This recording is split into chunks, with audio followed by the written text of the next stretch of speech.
अफजल खान जेव्हा तुळजाभवानीची मूर्ती फोडत होता तेव्हा त्याच्याच सैन्यातले मराठे काय करत होते?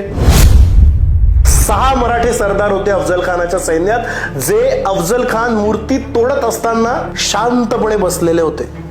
कोण होते सरदार? पिलाजीराव मोहिते, भास्करराव यादव, नाईकजी खराटे, प्रतापराव मोरे आणि त्यांच्यामध्ये होते झुंजारराव घाटगे. आणि या सगळ्यांपेक्षा एक भयानक गोष्ट अशी होती की अफजल खानाच्या सैन्यात होते प्रत्यक्ष शिवाजी महाराजांचे चुलते मंबाजीराजे भोसले. ही सगळी माणसं त्यांचं मराठे पण धरून राहिली होती, पण हिंदुत्व विसरली होती.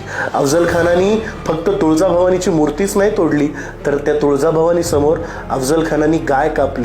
आणि हे सगळं होत असताना त्याच्या सैन्यातले मराठे हिंदुत्व विसरलेले होते. तेव्हाच जर हे मराठे एकत्र आले असते आणि त्यांनी तिथंच अफजल खानाला संपवलं असतं तर प्रतापगडावर युद्ध झालंच नसतं. पण त्यांनी आपलं मराठे पण जागं ठेवलं आणि हिंदुत्व विसरले. हिंदुत्व विसरलं की काय होतं हे लक्षात ठेवा आणि शिवाजी महाराजांचा आदर्श समोर ठेवा.